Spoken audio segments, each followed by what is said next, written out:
നമസ്കാരം.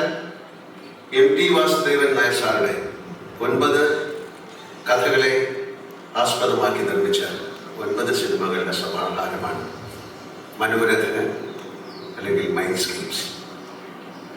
9 സംവിധായകർ, അനേകം നടീനടന്മാർ, സാങ്കേതിക വിദഗ്ധർ, ഇവരുടെ ഒത്തുചേരലാണ് മനോരഥങ്ങൾ. മനോരഥത്തിൻ്റെ ട്രെയിലർ ലോഞ്ചിന് എൻ്റെ എല്ലാവിധ ആശംസകളും. വളരെയധികം ആഗ്രഹിച്ചാണ് ഈ ചടങ്ങിൽ പങ്കെടുക്കണമെന്ന്. പക്ഷേ ഷൂട്ടിംഗ് ആയിട്ട് ഞാൻ മൂലി എന്ന ഗ്രാമത്തിലാണ്, അത് ഗുജറാത്തിലാണ്. ഇവിടെ നിർത്തുക എന്ന് പറയുന്നത് പ്രയാസമുള്ള കാര്യമാണ്.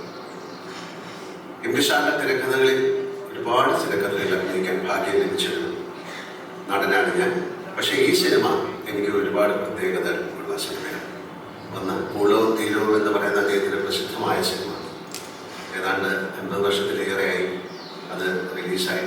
അത് വീണ്ടും അഭിനയിക്കാനുള്ള ഒരു ഭാഗ്യം എനിക്കുണ്ടായി.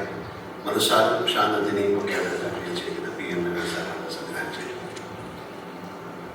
അതിലുപരി എനിക്ക് പറയാനുള്ളത് എൻ്റെ ഏറ്റവും പ്രിയപ്പെട്ട സംവിധായകൻ പ്രിയദർശൻ. അദ്ദേഹമാണ് ഈ സിനിമ ഡയറക്റ്റ് ചെയ്തിരിക്കുന്നത്.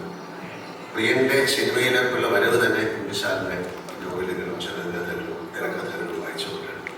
അദ്ദേഹത്തിൻ്റെ ജീവിതത്തിലെ ഏറ്റവും വലിയ ആഗ്രഹമായിരുന്നു എം.ടി. സാറിൻ്റെ തിരക്കഥയിൽ ഒരു സിനിമ ചെയ്യുക. ഞാൻ പലപ്പോഴും എം.ടി. സാറിനോട് ഇതിനെക്കുറിച്ച് പറയുകയും ചെയ്തിട്ടുണ്ട്. പക്ഷേ ചില കാരണങ്ങൾ നടക്കാതെ പോയി. അതിൻ്റെ ഒരു സാക്ഷാത്കാരം കൂടെയാണ് ഈ സിനിമ. ഈ ചടങ്ങിന് എല്ലാവിധ ആശംസകളും ഞാൻ അർപ്പിക്കുന്നു. ഈ മനോരഥൻ്റെ വലിയ വിജയമായി മാറട്ടെ എന്ന് പ്രാർത്ഥിക്കുന്നു. അതിലുപരി എം.ടി. സാറിന് എൻ്റെ ഹൃദയം നിറഞ്ഞ പിറന്നാൾ ആശംസകൾ ഈ അവസരത്തിൽ ഞാൻ അർപ്പിക്കുന്നു. സ്നേഹത്തോടെ പ്രാർത്ഥിക്കുന്നു.